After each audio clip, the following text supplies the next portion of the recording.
Rreth 300 mbetje martore të cilat dyshohen se janë të viktimave të krimeve të luftës në Kosovë vazhdojnë të jenë të paidentifikuara në Institutin e Mjekësisë Ligjore në Prishtinë.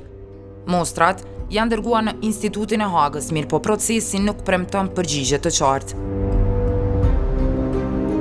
Ajo që duhet të thënë qartë është se gjitha këto mbetje skreditore që janë pa identifikuara, i është marrë mostra kockore që është dërguar për analizë të ADN-s në Hagë, në Komisionin Ndërkombëtar për Persona të Zhdukur.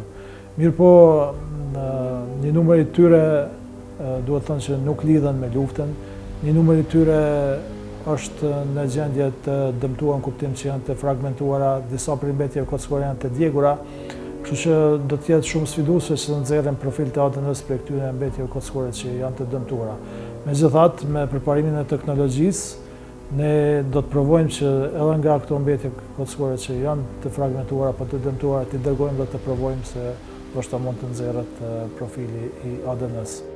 Andin Hoti, udhëheqësi i Komisionit Qeveritar për Personat e Pagjetur, thotë se edhe përkundër investimeve, institucionet kanë kapacitete të limituara për të kryer analiza të thella të mbetjeve martore. Policia e Kosovës ka me rrit numrin, në fakt edhe me sektorin e ka kthy në drejtori, megjithatë ka nevojë ende për ngritje kapacitete, komisioni ka shumë nevojë për ngritje kapacitete, Instituti Mjekësisë Ligjore gjithashtu besoj që ju kanë njoftuar se ju njoftojnë që ka nevojë për ngritje kapacitete në fusha profesionale, sa di unë me arkeolog kanë mungesë, pastaj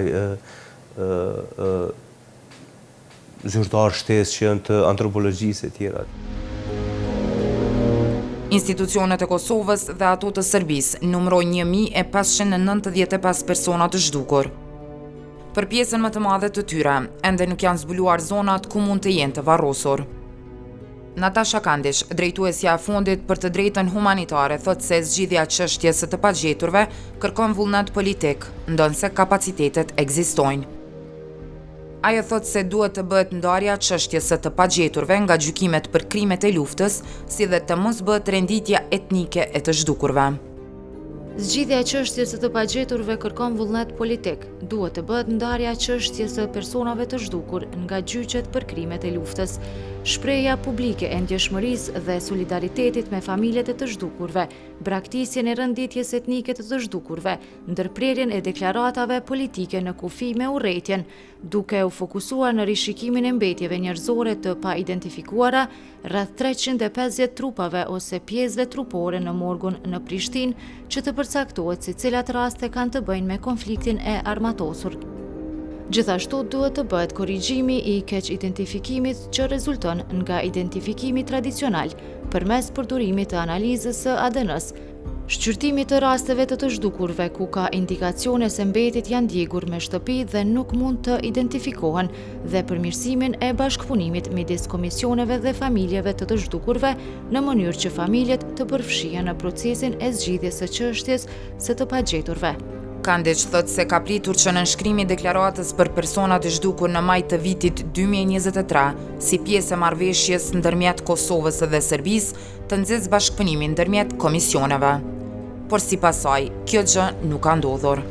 Një nga arsyet e përmendura nga Komisioni i Kosovës është se Veljko Odalović, i cili ishte një figurë e lartë politike në Kosovë gjatë kohës së Slobodan Miloševićit, ende kryeson Komisionin e Serbisë.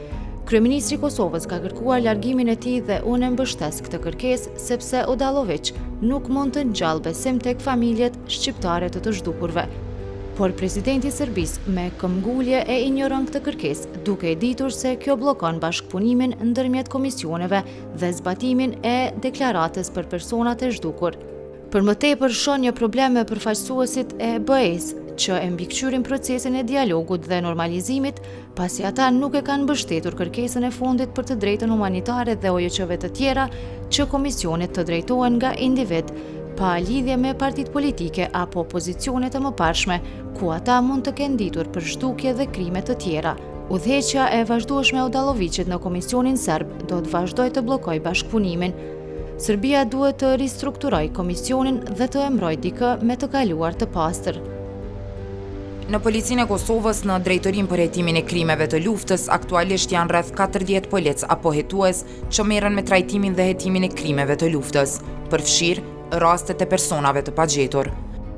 Përgjatë vitit 2023, kjo drejtori ka pasur 21 kërkesa për kërkime në vendet ku dyshohet se ka mbetje mortore nga periudha e luftës në Kosovë, ndërsa përgjatë vitit 2024 janë paraqitur 15 kërkesa të tilla drejtuar institucioneve si Prokuroria Speciale apo Instituti Mjekësisë Ligjore.